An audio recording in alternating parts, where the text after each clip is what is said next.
Imagine you prayed so much for something and you finally get it. How happy are you? What do you feel? So pray.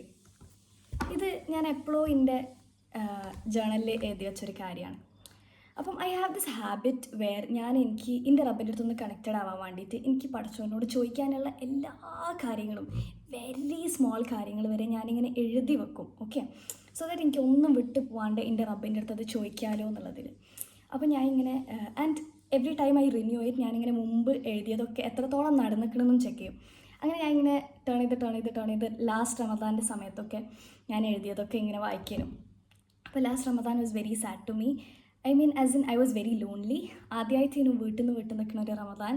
ഹോസ്റ്റലറായിരുന്നു. പിന്നെ being a student in a university where Muslim population is really less, എനിക്കിങ്ങനെ ഭയങ്കര lonely ആയിട്ട് feel ചെയ്ത റമദാനേനും. And അതുകൊണ്ട് ഞാൻ കുറേ കരഞ്ഞിട്ടുണ്ട്. Because റമദാനൊക്കെ നമുക്ക് എപ്പോഴും സുഹൂർ, ഇഫ്താർ, തറാവീഹ്, ഒരു കളക്റ്റീവ് ബിലോങ്ങിങ്നെസ് കിട്ടുന്ന ഒരു സമയമാണ്. അപ്പോൾ ഞാൻ ഇങ്ങനെ എൻ്റെ റബ്ബിൻ്റെ അടുത്ത് പഠിച്ചാൽ ഇന്നിങ്ങനെ ഒറ്റക്കാക്കല്ലേ നോമ്പിന് എന്നുള്ള ഭയങ്കര സിൻസിയറായിട്ട് ദുആ ചെയ്തിരുന്നു. ആൻഡ് അൽഹംദുലില്ലാ ഇൻഷാ അല്ലാഹ് ഞാൻ ഈ റമദാന് സ്റ്റാർട്ട് ചെയ്യുന്നത് എൻ്റെ വീട്ടിൽ നിന്നാണ്. I am very happy about it. Because last നോമ്പിനൊക്കെ ഞാൻ ഇഫ്താറിൻ്റെ ടൈമിൽ ഞാനിങ്ങനെ വീഡിയോ കോൾ ചെയ്യും. സ്ക്രീനിൻ്റെ അപ്പുറത്ത് എൻ്റെ വീട്ടിൽ എല്ലാവരും നോമ്പ് തുറക്കുന്നുണ്ടാവും, ഇവിടെ ഞാൻ ഒറ്റയ്ക്ക് നോമ്പ് തുറക്കുന്നുണ്ടാവും. അങ്ങനെ സോ നമ്മൾ ദുആ ചെയ്യുന്ന സമയത്ത് എപ്പോഴും ഭയങ്കര ഒപ്റ്റിമിസ്റ്റിക്കായിട്ട് നമുക്കത് കിട്ടുമ്പോൾ ഉള്ള ഒരു സന്തോഷത്തിനെ പറ്റി ആലോചിച്ച് ദുആ ചെയ്യുന്നത് ഭയങ്കര ബ്യൂട്ടിഫുൾ ആയിട്ടുള്ള കാര്യമാണ്. ആൻഡ് അങ്ങനെ തിങ്ക് ചെയ്യുമ്പോൾ നമുക്ക് പവർഫുള്ളായിട്ട് തോന്നും ദുആ എന്നുള്ള ഈ ഒരു വെപ്പണിനെ. ആൻഡ് ഇതെനിക്കൊരാൾ പറഞ്ഞു തന്നതാണ്. ദുആ ചെയ്യുന്ന സമയത്ത് ഒരു കുട്ടിക്കൊരു സാധനം വേണമെന്നുണ്ടെങ്കിൽ ആ കുട്ടി എങ്ങനെയായിരിക്കും ആ കുട്ടീൻ്റെ പേരൻസിനെ കൺവിൻസ് ചെയ്യുക അല്ലേ? കരഞ്ഞിട്ട് ആ കുട്ടിക്ക് അത്രയും അത് വേണം, അത് കിട്ടുന്ന അറിയുന്നതുകൊണ്ട് അത്രയും കൺവിൻസിങ് ആയിട്ടായിരിക്കും ആ കുട്ടി അത് ചോദിക്കുക.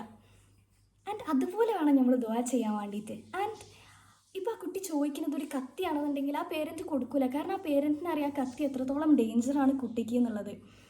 അപ്പോൾ അതേപോലെയാണ് നമ്മൾ റബ്ബിനറിയാം നമുക്ക് എന്ത് തരണം, എന്ത് തരണ്ട, എന്ത് തന്നാലാണ് ഗുഡ്, എന്ത് തന്നാലാണ് ബാഡ് എന്നുള്ളതൊക്കെ.